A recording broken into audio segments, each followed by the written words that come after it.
كما أمر.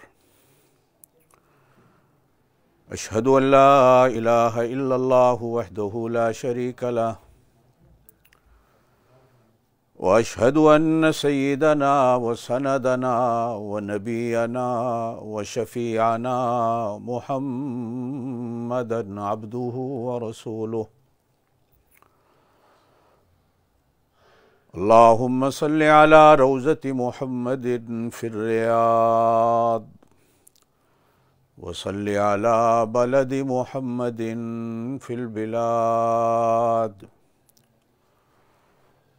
اللهم صل على روح محمد في الأرواح، وصل على جسد محمد في الأجساد،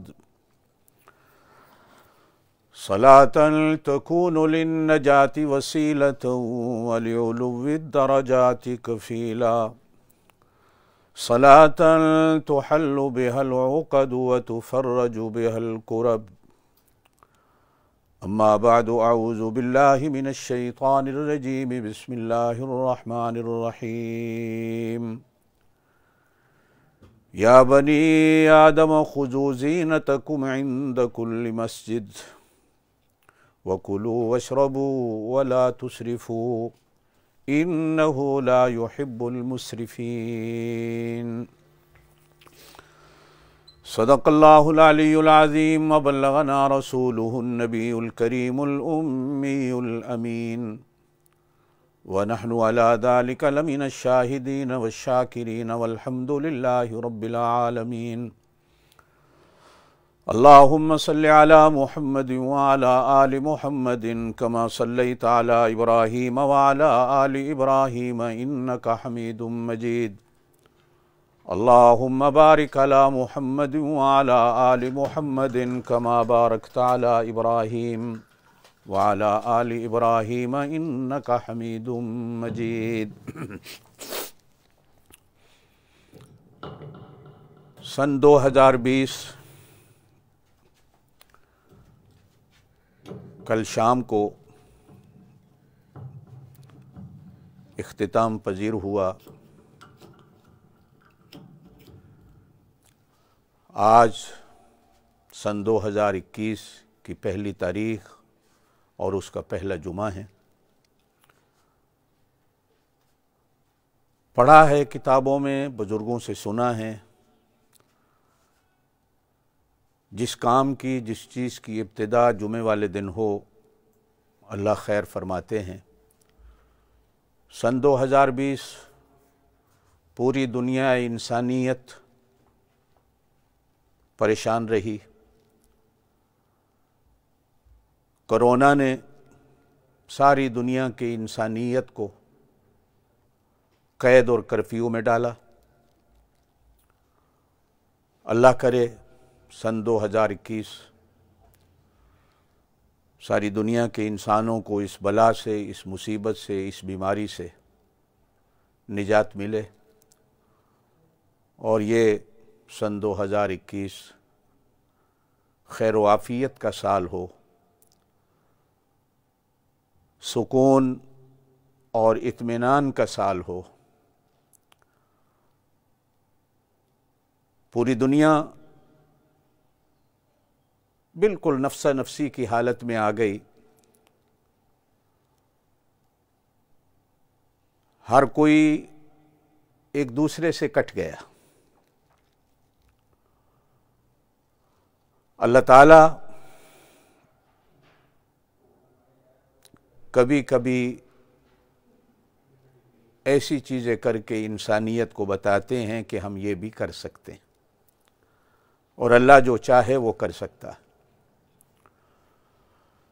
میری آپ حضرات سے درخواست ہوگی کہ آج دعا کریں کہ اللہ پاک آنے والا سال اطمینان کا، سکون کا، راحتوں بھرا کر دے، اور یہ قید و بند کی صعوبتوں میں جو ساری دنیا کی انسانیت مبتلا ہے، اللہ سب کو نجات دے. گزشتہ جمعہ نماز با جماعت پر کچھ باتیں عرض کی تھیں کہ نماز ہوتی ہی وہی ہے جو با جماعت ہو. اور باجماعت نماز بعض ائمہ کرام کے نزدیک واجب ہے اور بعض ائمہ کرام کے نزدیک سنت مؤکدہ ہے۔ جناب نبی کریم علیہ الصلاۃ والسلام نے ارشاد فرمایا، وہ لوگ جو باجماعت نماز ادا نہیں کرتے یا اس کو ادا کرنے کی فکر نہیں کرتے، میرا دل کرتا ہے کہ ان کو ان کے گھروں سمیت آگ لگا دو۔ اور پھر باجماعت نماز کی حکمتیں بھی عرض کی گئیں اور اس پر مرتب ہونے والا اجر و ثواب بھی ذکر کیا گیا۔ لیکن کبھی کبھی ہمیشہ یاد رکھیے گا، بعض اشد مجبوریاں ایسی ہیں کہ جن مجبوریوں میں فرض نماز باجماعت ادا کرنا بھی ساقط ہو جاتا ہے، معافی مل جاتی ہے۔ بعض مجبوریاں ایسی ہیں، بارش بہت زیادہ سخت ہے، طوفان بہت زیادہ ہے، یا گلیوں بازاروں میں کیچڑ اتنا ہے بارش کے بعد کہ آپ مسجد کی طرف جاتے ہیں، کپڑے خراب ہونے کا خطرہ ہے، یا راستے میں کوئی موذی جانور ہے یا کوئی دشمن ہے جس سے جان کا خطرہ ہے، برف باری اتنی ہے، جان کا خطرہ ہے، تو اس وقت باجماعت نماز ادا کرنا ساقط ہو جاتا ہے، بندہ گھر بھی ادا کر سکتا ہے۔ اسی طرح وقت جہاد میں بھی نماز ہے، لیکن گھوڑے کی پیٹھ پہ سوار جدھر منہ آ گیا وہی تمہارے لیے کعبہ ہے۔ اور پھر غزوہ خندق کے موقع پر جناب نبی کریم علیہ الصلاۃ والسلام سمیت تمام مجاہدین کی 3 نمازیں قضا ہوئیں، اور جناب نبی کریم علیہ الصلاۃ والسلام نے آج کے دن نمازوں کو قضا کرنے کا حکم فرمایا۔ مجبوریاں ہیں۔ اسی طرح کسی کو شوق نہیں کہ یہ کورونا کی بیماری آ گئی تو آپ صفوں کے درمیان میں فاصلہ کر کے کھڑا ہو، مفتیوں کا شوق نہیں کہ فتوے دیں، مجبوریاں ہیں۔ قانون پر عمل کرنا اس وقت ثواب میں بڑھ جاتا ہے۔ علماء کا کہنا، حکمرانوں کا کہنا، قانون بنا دینا اور پھر اس قانون پر عمل کرنا ہر ایک کی ذمہ داری ہو جاتا ہے۔ اس وقت حرم سے لے کر ہمارے اپنے ملکوں تک کتنے ملک ہیں جن میں مسجدیں ہی بند ہیں، اور کتنے ملک ہیں کہ جن میں باجماعت نماز تو ہے لیکن نمازیوں کا آپس میں فاصلہ ہے۔ کوئی حرج نہیں، کوئی حرج نہیں۔ آپ نہ قانون سے بالا تر ہیں، نہ ان علماء سے بالا تر ہیں کہ جنہوں نے یہ فتویٰ دیا ہے۔ وہ علماء اندھے نہیں، نابینے نہیں ہیں، وہ حالات سے ناواقف نہیں ہیں۔ اس لیے بامر مجبوری اگر ایسی صورتحال پیدا ہو جائے تو صفوں کے درمیان میں فاصلہ کر کے کھڑے ہو جانا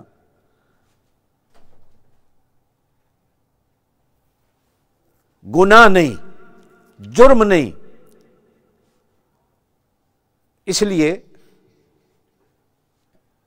ان فتاوی پر اور اس قانون پر عمل کرنا ہر شہری کی ذمہ داری بن جاتا ہے۔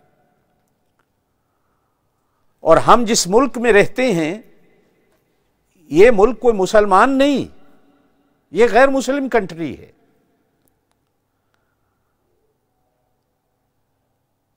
ہمیں تو اس قانون پر عمل کرنا زیادہ ضروری ہو جاتا۔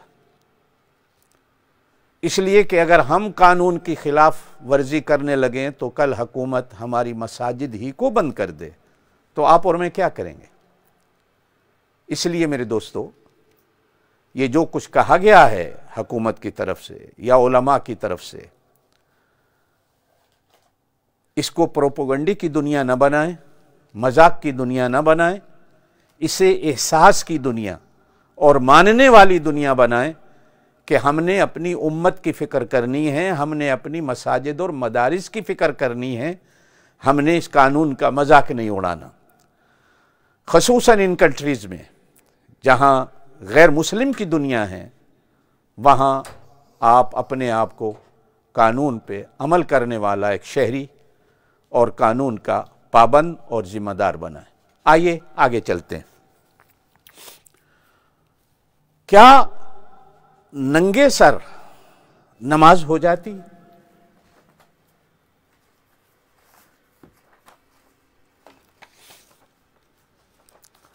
ہاں، ننگے سر نماز ہو جاتی ہے۔ آپ قمیض نہ بھی پہنے آپ کی نماز ہو جائے گی، بنیان بھی نہ پہنے آپ کی نماز ہو جائے گی، لیکن یاد رکھیے وہ نماز سنت والی نماز نہیں ہوگی۔ سنت والی نماز نہیں ہوگی، اور جب نماز سنت والی نہ ہو تو اس نماز کے ثواب میں کمی ہو جاتی ہے، اور اگر کوئی جان بوجھ کر یا بھولے سے اس سنت کا مذاق اڑاتا ہے، میں نہیں پہنتا، قمیض ہے، بنیان ہے، ٹوپی ہے، پگڑی ہے، اتار کے جان بوجھ کر پھینک دیتا ہے، کوئی سنت نہیں، تو یہ سنت کی خلاف ورزی نماز بھی نہیں ہوتی، اور سنت کا مذاق اڑانا انسان کو ڈرتے رہو اللہ سے کبھی کبھی اسلام اور ایمان سے بھی دور کر دیتا۔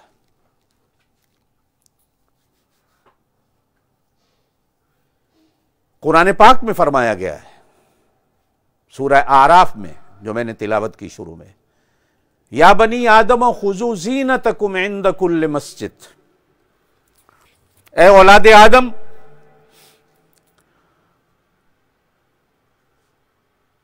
اپنی زینت کو بناؤ۔ یہاں مسجد سے مراد تمام مفسرین نے نماز کو لیا ہے۔ ہر نماز کے لیے نماز کے وقت خوب زیب و زینت کو بناؤ۔ بنیان، قمیض، ٹوپی، پگڑی، رومال، یہ چیزیں زینت میں ہیں،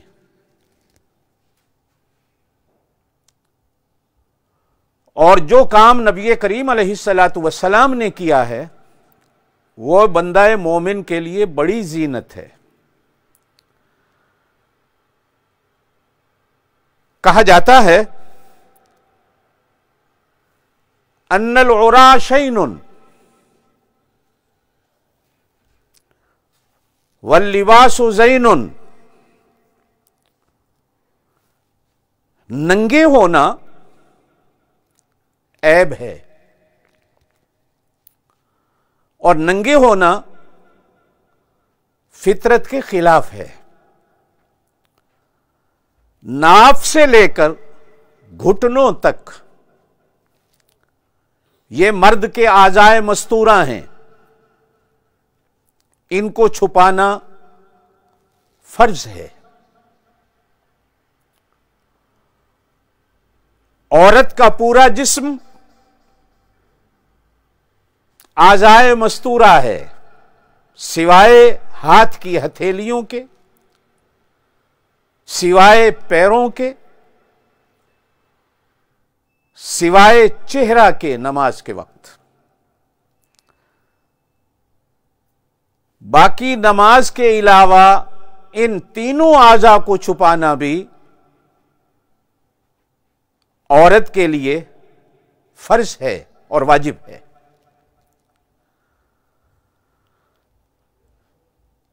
آپ صلی اللہ علیہ وسلم سے پوچھا گیا، یا رسول اللہ صلی اللہ علیہ وسلم، ہم جسم کا کتنا حصہ کھول سکتے ہیں اور کتنا چھپا سکتے ہیں اور کتنا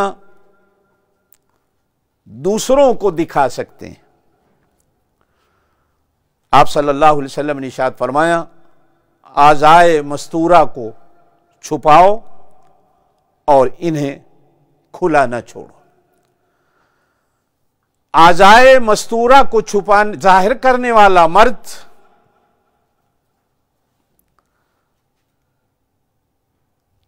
لعنتی ہو جاتا ہے اللہ اور اس کے رسول کے ہاں۔ پوچھا گیا، اگر ہم اکیلے ہوں، تنہا ہوں تو بھی؟ ارشاد فرمایا، کمروں میں بند تنہا کیوں نہ ہو، تمہیں دیکھنے والا بھی کوئی نہ ہو، رات کا اندھیرا کیوں نہ ہو، جنگل بیابان کیوں نہ ہو، اعضائے مستورہ کو چھپانا فرض ہے۔ کپڑا نہیں ہے تو بھی بند کمرے میں بھی ننگے ہو کر نماز پڑھنے کی اجازت نہیں۔ اگر ایسی حالت کبھی پیدا ہو بھی جائے تو کسی پوشیدہ جگہ پر بیٹھ کر، کھڑے ہو کر بھی نہیں، کہ تمہاری شرم و حیا کی جگہ بیٹھنے کی وجہ سے بھی چھپ جائے تو نماز ادا کرنی ہوگی۔ پوری متمدن دنیا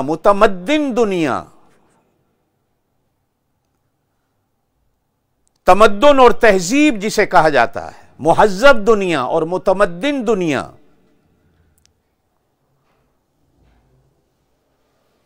ننگے ہونے کو اچھا شمار نہیں کرتی۔ لباس کا پہننا فطرت میں ہے۔ آدم علیہ السلام جب اس دنیا میں تشریف لائے تو اللہ پاک نے ان کو لباس پہنایا۔ پھر جنت میں بھی تھے تو جنت میں بھی لباس میں تھے۔ پھر جب جنت سے انہیں نکالا گیا تو لباس کو اتروا لیا گیا، پھر بھی اپنی شرمگاہوں کو درختوں کے پتوں سے چھپایا گیا، اور جب وہ زمین پر آئے تو بھی ان کو لباس پہننے کا حکم دیا گیا۔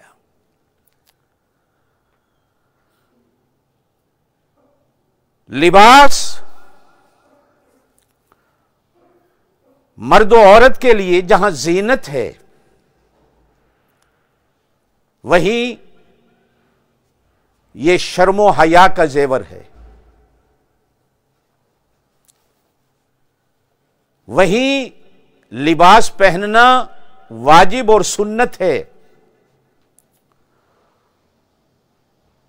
اور وہیں لباس انسان کی ستر پوشی کرتا ہے۔ ستار ہونا یہ میرے اللہ کی صفت ہے کہ اللہ اپنے تمام بندوں کے عیبوں پر پردے ڈالتا ہے، اور جو بندہ اللہ کی اس صفت کو اپناتا ہے کہ اپنے ساتھ والے بندوں کے عیوب پر پردے ڈالتا ہے، اللہ اس بندے کے عیبوں پر دنیا میں بھی پردے ڈالتے ہیں، اور اللہ پاک آخرت میں بھی اس بندے کے عیبوں پر پردے ڈالتے ہیں۔ عیبوں کو چھپانا میرے اللہ کی صفت ہے، عیبوں کو چھپانا یہ اچھے بندوں کی صفت ہے۔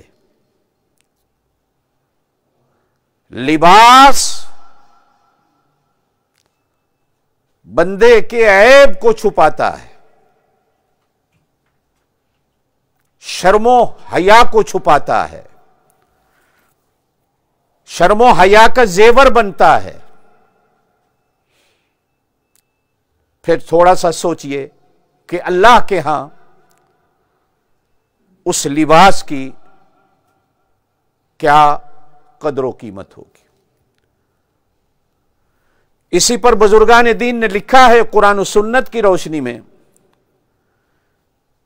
کہ بعض لباس ایسے ہیں جو حرام ہیں، مثلا غرور اور تکبر والا، حرام والا، جو بندے کے جسم کے عیب کو نہ چھپاتا ہو، غرور اور تکبر والا، عیوب کو نہ چھپانے والا۔ آپ صلی اللہ علیہ وسلم نے ارشاد فرمایا اللہ کی لعنت ہو ننگے پھرنے والی عورتوں پر، ننگے پھرنے والے مردوں پر۔ پوچھا گیا یا رسول اللہ صلی اللہ علیہ وسلم ننگا کون پھرتا ہے؟ ارشاد فرمایا کچھ لباس ایسے ہوتے ہیں کہ پہننے کے باوجود عورت بھی ننگی ہے، مرد بھی ننگا ہے۔ ایسا لباس لعنت کا مستحق بنا دیتا ہے، اور یہ لباس حرام ہے۔ کچھ لباس ایسے ہیں جو مکروہ میں آتے ہیں۔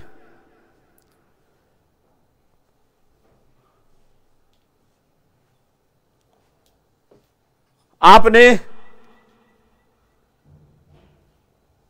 ٹخنوں سے نیچے پہنا ہوا ہے، شلوار ہے، پینٹ ہے، دھوتی ہے، پاجامہ ہے۔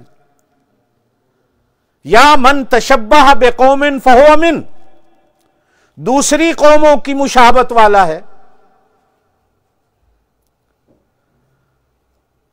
مرد ہے لیکن وہ ریشم کا لباس پہنتا ہے، اور کچھ لباس ایسے رنگوں والے ہیں جو اللہ کے رسول نے ان رنگوں کو پسند نہیں کیا۔ ایسے لباس پہننا بے شک بعض علماء حرام میں بھی کہتے ہیں، اور اکثر علماء نے لکھا ہے کہ یہ لباس مکروہ ہیں، کہ جن لباسوں کو اللہ کے رسول نے پسند نہیں فرمایا، جن کلر کو، جن رنگوں کو اللہ کے رسول نے پسند نہیں فرمایا، جیسے مرد کے لیے سونا، لوہا، چاندی کی کثرت، پیتل، یہ سارے پہننے حرام رکھے گئے ہیں۔ لیکن جنت میں جنتی کے لیے اللہ پاک نے حرام رکھے ہیں، فرمایا ہم خود جنت میں سونے کے، چاندی کے لباس پہنوائیں گے جنتی کو، اللہ پہنائیں گے، جنت میں حلال ہے۔ دنیا میں شراب کو حرام کیا گیا ہے، لیکن جنت میں جنتیوں کو شراب پیش کی جائے گی۔ لیکن قرآن نے اس شراب کے بارے میں بھی فرمایا شرابن طہورا، وہ ناپاک، پلیت اور حرام شراب نہیں ہوگی، وہ پاکیزہ شراب ہوگی، خود بھی پاک ہوگی اور پینے والے کو بھی پاک رکھے گی۔ میرے دوستو، اسی طرح مرد کے لیے کہا گیا کہ ریشم کا لباس حرام ہے، غرور اور تکبر والا حرام ہے، جاندار تصویروں والا حرام ہے،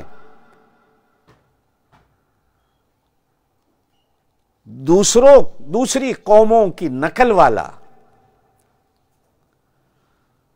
آپ جس بھی قوم سے تعلق رکھتے ہیں، جس بھی ملک سے تعلق رکھتے ہیں، آپ جس بھی تہذیب سے تعلق رکھتے ہیں، ہر ملک والا اپنے ملک کی آب و ہوا کے مطابق، اپنے ملک کے موسم کے مطابق، اپنے ملک کی تہذیب کے مطابق لباس پہن سکتا ہے، اس میں کوئی منع نہیں۔ آپ اور میں جو شلوار قمیض پہنتے ہیں، یہ کوئی رسول اللہ صلی اللہ علیہ وسلم کا لباس تو نہیں تھا، نہ صحابہ کرام کا تھا۔ یا آج جو عرب لوگ پہنتے ہیں، کیا یہ لباس رسول اللہ صلی اللہ علیہ وسلم کا تھا؟ نہیں تھا، یہ ان کی اپنی تہذیب ہے۔ میرے ملک کا اپنا ایک تمدن اور اپنی تہذیب اور اپنا لباس ہے، لیکن کچھ لباس ایسے ہیں جو کامن ہیں رسول اللہ صلی اللہ علیہ وسلم اور ہمارے درمیان، اور وہ لباس ہے جو شرم و حیا کا ہو، اور وہ لباس ہے جو میری شرم و حیا کی جگہ کو چھپاتا ہو، اور وہ لباس ہے جو مجھے زینت کے ساتھ ساتھ میرا پردہ بھی کرتا ہو اور میری شرم و حیا کو بھی رکھتا ہو، اور وہ لباس رسول اللہ صلی اللہ علیہ وسلم کا بھی ہو سکتا ہے، صحابہ کرام کا بھی ہو سکتا ہے۔ ایک بات یاد رکھیے، مہنگے سے مہنگا، قیمتی سے قیمتی لباس بھی منع نہیں۔ آپ صلی اللہ علیہ وسلم نے قیمتی سے قیمتی لباس بھی پہنا ہے، آپ صلی اللہ علیہ وسلم نے سادہ لباس بھی پہنا ہے۔ دنیا میں کتنے اولیاء علماء ایسے گزرے جو قیمتی لباس پہنتے تھے، اور کتنے علماء اولیاء ایسے گزرے جو سادگی میں زندگی کو گزارتے۔ جب اللہ دے کسی بندے کو تو اس کے لیے منع نہیں۔ ایک آدمی رسول اللہ صلی اللہ علیہ وسلم کی خدمت میں آتا ہے اور وہ آدمی بڑا مالدار ہے، لیکن اس کا لباس پھٹا ہوا، پرانا، میلا، کچیلا۔ ایک دن آپ صلی اللہ علیہ وسلم نے ارشاد فرمایا، کیا اللہ نے تمہیں طاقت نہیں دے رکھی ہے اچھا لباس پہننے کی؟ عرض کی یا رسول اللہ بہت طاقت دے رکھی۔ فرمایا یہ کیوں پہنتے ہو؟ کہنے لگا جی عاجزی انکساری۔ فرمایا نہیں، یہ ناشکری ہے اللہ کی۔ جب اللہ دے اچھا پہنو۔ رسول اللہ صلی اللہ علیہ وسلم کی خدمت میں قیمتی قیمتی لباس تحفے میں بھی آئے، کبھی ریشم کے بھی لباس تحفے میں آئے، نہیں پہنے، لیکن کاٹن کا، اون کا، کھال کا قیمتی سے قیمتی لباس آیا، آپ صلی اللہ علیہ وسلم نے پہنا ہے۔ کبھی ایک دفعہ پہنا اتار دیا ہے، کبھی 2-4 دفعہ پہنا، کسی نے مانگا اسے دے دیا ہے۔ لباس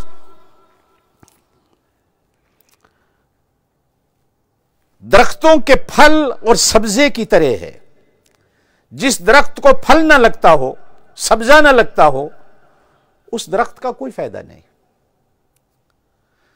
چاند ستاروں کی عزت اور ان کی بھلائی اور ان کی اچھائی ان کی روشنی میں ہے۔ اگر چاند ستارے روشنی نہ دیں تو کسی کو بھلے نہ لگے۔ اسی طرح جانوروں کی بھلائی، عزت، نام، نمود ان کی کھال کے اندر ہوتا ہے۔ کتنے جانور ہیں جن کی کھالوں کے لباس بنتے ہیں، کتنے جانور ہیں جن کی کھالوں کے انسان کے لیے جوتے بنتے ہیں، انسانوں کی ضروریات کے وہ کام آتے ہیں۔ پرندے کی خوبصورتی اس کے پروں کے اندر رکھی گئی ہے۔ اگر پر نہ ہو، اور کتنے پرندے ایسے ہیں کہ جن کی خوبصورتی پروں کے ساتھ ساتھ ان کے پیروں اور ان کے ناخنوں کے اندر رکھی گئی ہے۔ اگر ان کے ناخن نہ ہو تو وہ بے قیمت ہو جاتے۔ باز جسے کہا جاتا ہے، جسے لوگ ایگل کا نام بھی دیتے ہیں، ہمارے ہاں پنجابی زبان میں جس کو شکرا بھی کہا جاتا ہے، اس کا اڑنا پروں سے ہے اور اس کا شکار کرنا پیروں سے ہے۔ اگر اس کے ناخن نہ ہو تو اس کی قیمت کیا ہے؟ مور ہے، اس کی قیمت اس کے پروں سے ہے۔ کہا جاتا ہے کہ جب وہ بیچارہ اپنے پیروں کو دیکھتا ہے تو رونے لگ جاتا ہے کہ اللہ نے مجھے اوپر سے کتنا خوبصورت بنایا لیکن میرے پاؤں گندے بنا دیے۔ کسی بادشاہ کا محل میں ایک پالتو ایک دن ایک باز اڑ گیا، اور وہ کسی بڑھیا کے گھر میں جا بیٹھا، تو بڑھیا نے اس کو جال میں پھنسا لیا، وہ پھنس گیا۔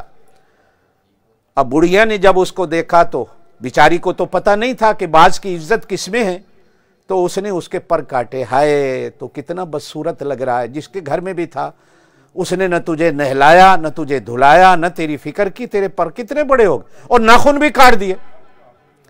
ہائے گھر والوں نے تیرے ناخنوں کو بھی نہیں دیکھا، اتنے بڑے ہو گئے۔ اب وہ بیچارہ جب ناخنوں کو بھی کٹوا بیٹھا، پروں کو بھی کٹوا بیٹھا، تو رونے لگ گیا کہ میری تو زیب و زینت ہی نہیں چیزوں سے۔ اور آخر ایک دن بادشاہ کے کرندے بھی ڈھونڈتے ڈھونڈتے ڈھونڈتے وہاں آ نکلے، تو وہ بادشاہ کو دیکھ کر بھی، ان کے کرندوں کو دیکھ کر بھی رونے لگ گیا اور توبہ کرنے لگا کہ آئندہ میں آپ کے محل سے نہیں اڑوں گا، اس لیے کہ آپ کو پتا تھا میری عزت، میری زینت کس چیز میں ہے۔ اب میں جس گھر میں آیا ہوں ان کو تو یہ بھی پتہ نہیں کہ میری عزت میرے ناخنوں اور پیروں کے اندر ہے۔ میرے دوستو، انسان کی عزت وہ مرد ہو یا عورت ہو اس کے لباس میں ہے، اور بندہ مومن کی عزت لباس کے ساتھ ساتھ اس لباس میں ہے جو لباس میرے پاک نبی صلی اللہ علیہ وسلم کا تھا۔ میرے پاک نبی صلی اللہ علیہ وسلم نے پوری زندگی میں بغیر کرتے، بغیر دھوتی کے کبھی نماز نہیں پڑھی۔ اب میں نے پہلے کہا کہ بے شک آپ کی بغیر قمیض کی ہو جائے گی، لیکن بندہ مومن کے لیے زینت وہی زینت ہے جو اللہ کے رسول نے زینت کو پسند کیا ہے۔ جس چیز کو اللہ کے رسول نے زینت کہا ہے، رسول اللہ صلی اللہ علیہ وسلم نے پوری زندگی میں ایک بار بامر مجبوری کپڑا نہیں تھا تو ننگے سر بھی نماز پڑھی، لیکن آپ صلی اللہ علیہ وسلم نے ٹوپی بھی رکھی ہے، کھلی ٹوپی بھی رکھی ہے، بالوں کے ساتھ چپٹی بھی رکھی ہے، اور ٹوپی کے اوپر آپ صلی اللہ علیہ وسلم نے پگڑی بھی باندھی ہے۔ آپ یوں نہ کہیں کہ ہمیں حدیث دکھاؤ کہ اس میں منع کہاں ہے۔ میں قرآن کی آیت پڑھ رہا ہوں، یا بنی آدم خذوا زینتکم عند کل مسجد، ہر نماز کے وقت اے بنی آدم اپنی زینت کو بناؤ۔ اور بندہ مومن کے لیے زینت اسی کام کے اندر ہے جو رسول اللہ صلی اللہ علیہ وسلم کے کام تھے۔ خالی پگڑی کو بھی بغیر ٹوپی کے رسول اللہ صلی اللہ علیہ وسلم نے پسند نہیں فرمایا، پگڑی کے نیچے ٹوپی کو رکھا گیا ہے، ٹوپی کے اوپر پگڑی رکھی گئی ہے۔ آپ صلی اللہ علیہ وسلم نے کبھی سفید رنگ کی پگڑی کو استعمال فرمایا اور کبھی آپ صلی اللہ علیہ وسلم نے سیاہ رنگ کی پگڑی کو بھی استعمال فرمایا۔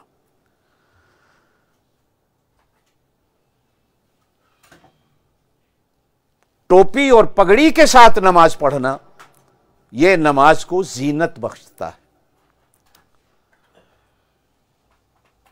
اب آدمی ٹوپی اور پگڑی کے ہوتے ہوئے اگر اسے اتار کر رکھ کر ننگے سر کھڑے ہو کر پڑھتا ہے اور وہ یوں کہتا ہے کہ صاحب مجھے حدیث دکھاؤ جس میں منع ہو، میرے دوستو یہ سنت ہے، یہ سنت ہے۔ جہاں آپ کو باقی سنتیں یاد رہتی ہیں، اس سنت کو بھی یاد رکھو کہ جناب نبی کریم علیہ الصلوۃ والسلام نے کتنی بار ننگے سر نماز پڑھی ہے، بلکہ علماء فقہا نے پرانے وقتوں میں، آج کی بات نہیں کر رہا، ننگے سر آدمی کی عدالت میں گواہی کو بھی قبول نہیں کرتے تھے، اس لیے کہ ننگے سر رہنے والا یہ سنت کی خلاف ورزی کرتا ہے۔ ننگے سر آدمی کی گواہی قبول نہیں ہوتی تھی۔ بندہ مومن اسی چیز کو زینت سمجھے جس چیز کو نبی کریم علیہ الصلوۃ والسلام نے زینت کے طور پر استعمال۔ آپ صلی اللہ علیہ وسلم نے سرما پہنا، آپ صلی اللہ علیہ وسلم نے تیل لگایا، آپ صلی اللہ علیہ وسلم نے داڑھی کو بڑھایا، آپ صلی اللہ علیہ وسلم نے مونچھوں کو کاٹا، یہ سنت ہے۔ آپ صلی اللہ علیہ وسلم نے کبھی بال رکھے کندھوں تک، کبھی کانوں تک، کبھی کٹائے، یہ سنت ہے۔ آپ صلی اللہ علیہ وسلم نے مسواک کو استعمال فرمایا، سنت ہے۔ کبھی نہیں فرمایا، دانتوں پر ہاتھوں کی انگلیوں کو استعمال فرمایا، سنت ہے۔ اسی طرح صف میں کھڑے ہو کر نماز کو باجماعت ادا کرنا جہاں یہ سنت ہے، وہیں لباس پہننا، اور لباس بھی وہ پہننا جو سنت والا ہے۔ بے شک آج آپ جن ملکوں میں رہتے ہیں آپ کہہ سکتے ہیں کہ پینٹ پجامہ سنت پہ نہیں ہوگا، شلوار قمیض بھی سنت میں نہیں ہوگی، اس لیے کہ حضور صلی اللہ علیہ وسلم نے نہیں پہنے، لیکن اس کو حرام کسی نے نہیں کہا۔ ہاں یہ حرام اس وقت ہوں گے جب یہ آپ کے تن کو نہ ڈھانپے، جب آپ کی شرم و حیا کی جگہ کو نہ ڈھانپے۔ لباس مرد و عورت کے لیے شرم و حیا ہے اور شرم و حیا کا زیور ہے۔ پوچھا گیا یا رسول اللہ صلی اللہ علیہ وسلم کیا ہم تنہا ہوں، اکیلے ہوں تو اس حالت میں نماز پڑھ سکتے ہیں؟ آپ صلی اللہ علیہ وسلم نے ارشاد فرمایا تنہائی میں تو اللہ پاک سے زیادہ شرم و حیا کرنی ہے۔ ناف سے لے کر گھٹنے تک، جسے آپ گوڑا بھی کہتے ہیں، اس جگہ کو چھپانا مرد پر عورت پر فرض اور واجب ہے۔ باقی جسم کے اعضاء کو چھپانا سنت میں ہے، اور کچھ چیزیں ایسی ہیں جو مکروہ میں آتی ہیں۔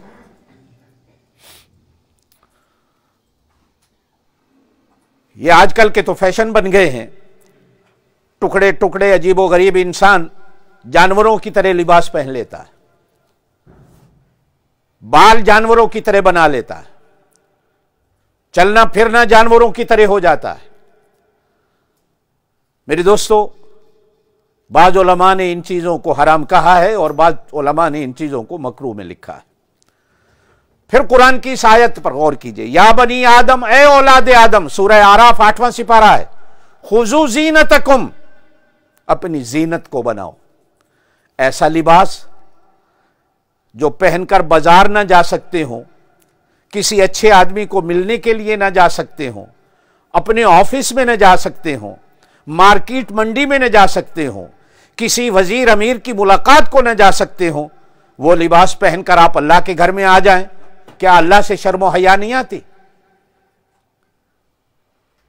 کیا اللہ سے شرم و حیا نہیں آتی؟ اللہ کا دربار ایسا ہے، دنیا کے درباروں میں اچھا لباس پہن کے جاؤ اور اللہ کے دربار میں نکما لباس پہن کے آ جاؤ۔ لباس میں نے پہلے کہا کہ آدم علیہ السلام کو پہنایا گیا پیدا ہونے کے دن ہی، پھر جنت میں بھیجا گیا، جنت میں بھی لباس تھا آدم علیہ السلام کا۔ آپ بھی جب جنت میں جائیں گے انشاءاللہ تو جنت کے اندر آپ کو لباس پہنایا جائے گا۔ ایک حدیث کے اندر فرمایا گیا جنتی آدمی 70 جوڑے روزانہ چینج کرے گا۔ پوچھا گیا یا رسول اللہ صلی اللہ علیہ وسلم جنت میں یہ لباس کہاں سے آئیں گے اتنے؟ دنیا میں تو فیکٹریاں ہیں، دنیا میں تو کارخانے ہیں، جنت میں کیسے بنے گا؟ تو آپ صلی اللہ علیہ وسلم نے ارشاد فرمایا سدرۃ المنتہا پہ جو بیری کا درخت ہے، اللہ پاک ایک ایک پتے پر کروڑوں لباس روزانہ 70 جنتی اتارے گا، پہنے گا پھر لگتے جائیں گے، پہنے گا پھر لگتے جائیں گے، اتارے گا پہنے گا پھر لگتے جائیں گے۔ کاٹن کا لباس جناب نبی کریم علیہ السلام نے، یا اون کا لباس آپ صلی اللہ علیہ وسلم نے پسند فرمایا۔ یہ آج کل جو ٹیٹرون ہے یا نیلون ہے، یہ پٹرول کا ایک مادہ ہوتا ہے جس سے یہ بنتے ہیں، اور آپ جانتے ہیں پٹرول کا مادہ تو آگ کو پکڑنے والا ہوتا ہے، آگ کو لینے والا ہوتا ہے۔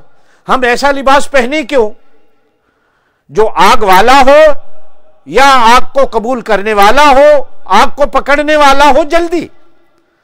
جناب نبی کریم علیہ السلام نے سفید لباس کو زیادہ پسند فرمایا، اور اسی پسندیدگی کو دیکھتے ہوئے آپ صلی اللہ علیہ وسلم نے ارشاد فرمایا کہ اپنی موتا کو بھی سفید کپڑے کا کفن پہناؤ۔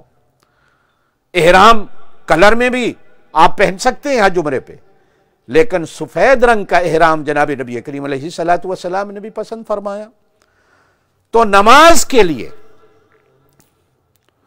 دیکھیں، نماز اللہ کا حکم ہے اور جناب نبی کریم علیہ السلام کا طریقہ ہے۔ تو میں نماز میں بھی اللہ کے حکم کو سامنے رکھوں کہ خذو زینتکم عند کل مسجد. لفظ یہاں مسجد ہے قرآن میں، لیکن علماء نے یہاں مسجد سے مراد نماز لیا ہے کہ نماز کے وقت اپنی زینت کو بناؤ. آگے فرمایا وَكُلُوا وَاشْرَبُوا، کھاؤ اور پیو، وَلَا تُسْرِفُوا، حد سے زیادہ نہ بڑھو کھانے پینے میں. جس طرح حد سے زیادہ بڑھنا کھانے پینے میں منع ہے، اسی طرح لباس کے اندر بھی حد سے بڑھنا، فخر والا، غرور والا، تکبر والا، حرام والا، ریشم والا، یہ وہ لباس ہیں جو حرام ہیں.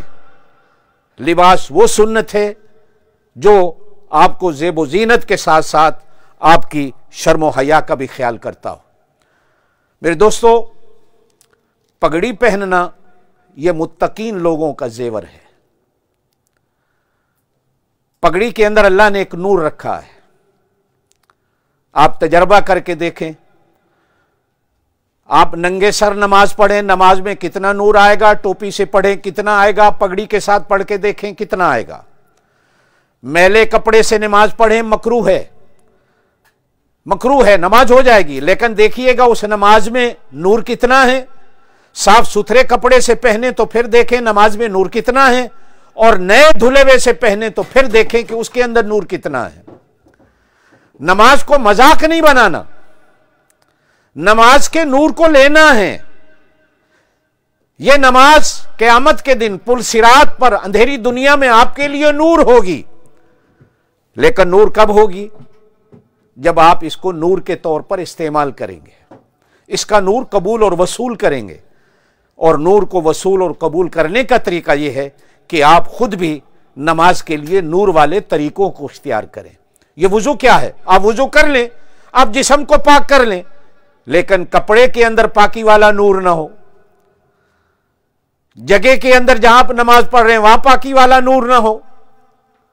میرے دوستو، میں پھر آخری بات کروں، وقت ہو رہا ہے.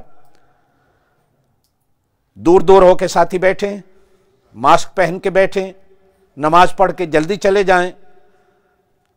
جرمانے آج کل زیادہ ہو رہے ہیں، پکڑ دکڑ زیادہ ہو رہی ہے آدمیوں پر. اس صورتحال میں اس کو مذاق نہیں بنائیں. یہ جو صفوں کے اندر فاصلہ کر کے کھڑے ہونا، بے شک نماز با جماعت کندھے سے کندھا ملانا ہے، لیکن کبھی کبھی مجبوریاں سامنے آتی ہیں. آپ صلی اللہ علیہ وسلم کی نمازیں قضا ہوئیں جبکہ قضا کرنا منع ہے، آپ کی ہوئیں بامر مجبوری.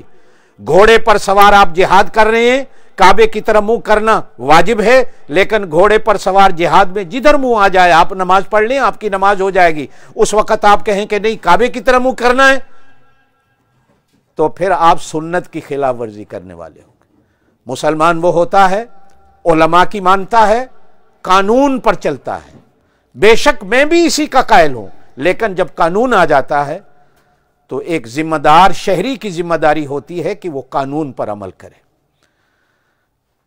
قانون ہمارے لیے زیادہ محترم ہے. اور پھر ہم جس ملک میں رہتے ہیں یہ مسلمان کنٹری نہیں، یہاں کافی سارے آپ کے مسائل بدل جاتے ہیں. اس لیے یہ اندھے نہیں ہیں ہم علماء لوگ، پاگل نہیں ہیں کہ جو کہہ رہے ہیں کہ صفوں کے درمیان فاصلہ کھڑا کرو. یہ کعبے سے لے کر آپ کے ملکوں تک ہر جگہ یہ قانون چل رہا ہے، ہر جگہ چل رہا ہے. اگر آپ اور میں اس قانون پہ عمل کر لیں گے، علماء کی مان کے چلیں گے، تو بھائی علماء کی ماننے میں برکت ہوتی ہے. آپ اپنی اپنی ٹانگ نہ اڑایا کریں، اپنے اپنے مسئلے نہ کیا کریں، مان کے چلنے میں خیر ہوتی ہے. اور نمبر 2، اگر کسی وقت مسجد یا مدرسہ بند ہے تو اللہ کے لیے یہ سوچیں کہ ہو سکتا ہے کوئی مشکل آ گئی ہو، کوئی تکلیف آ گئی ہو، الٹا مذاق اڑائیں، مدرسے بند کر دیے، یہ بند کر دیا، مسجدیں بند کر دیں. بھائی بامرے مجبوریاں ہیں، مجبوریوں کو سامنے رکھا جاتا ہے. کبھی کبھی بڑے بڑے مسائل مجبوریوں میں بدل جاتے ہیں. مجبوری ہے، ساری دنیا قید ہے، ساری دنیا قید ہے. کعبے میں جائیے، مدینے میں جائیے، دیکھیے وہاں کیسے نماز ہو رہی ہے. کہ دنیا کے کتنے ملک ہیں جہاں مسجدیں ہی بند ہیں. یورپ پورے میں کوئی مسجد نہیں کھلی ہوئی. وہ مسلمان بھی تو زندگی گزار رہے ہیں. کیا آپ اور میں ہانگ کانگ والے ان سے بڑے مسلمان ہیں؟ مکے مدینے والوں سے بڑے ہیں؟ اپنے ملک کے علماء سے ہم بڑے ہیں، اس لیے قانون پہ عمل کریں۔ آج یہ 2-4 دنوں میں آپ دیکھ رہے ہیں شمسی پور میں کتنے لوگوں پہ جرمانے ہو گئے ہیں۔ ہمارا بھی آج کئی دوستوں کا مشورہ تھا کہ نماز جمعے کی نہیں کراتے، احتیاط ضروری ہے، ہمیں پتہ ہے مدرسوں کا، لیکن پھر بھی سوچا ہے کہ نہیں، کچھ مسلمان آتے ہیں، اس لیے آپ حضرات سے درخواست کروں گا جتنا جلدی ہو نماز پڑھتے ہی جائیں، تاکہ دوسری تیسری آج چھٹی کا دن ہے، ہم 4 جمعے کرائیں گے، فاصلہ کر کے بیٹھیں پہلے سے بھی زیادہ۔ ایک ساتھی کھڑا ہو جائے 50 آدمی سے زیادہ یہاں نہ بیٹھیں، وہ چلے جائیں، اگر 50 سے زیادہ ہیں تو وہ دوسرا جمعہ پڑھ لیں، تیسرا پڑھ لیں، چوتھا پڑھ لیں۔ آج ہم 4 جمعے کرائیں گے تاکہ آپ کو آسانی رہے۔ اللہ کے لیے اللہ کے لیے اللہ کے لیے مان لیا کریں، قانون پہ چلا کریں، ماننے میں خیر ہوتی ہے، نہ ماننے میں خیر نہیں ہوتی۔ ہم اگر آپ کا فائدہ سوچتے ہیں، آپ کا جمعہ ہو جائے، تو آپ بھی مدرسوں کی فکر کریں، مسجدوں کی تھوڑی فکر کر لیا کریں، ایک ضد پہ نہ اڑ جایا کریں کہ کچھ نہیں ہوتا کچھ نہیں ہوتا، یہی سوچتے سوچتے بہت کچھ ہو جاتا ہے۔ اللہ پاک آپ کو جزا دے۔ سبحان ربک رب العزت عما یصفون وسلام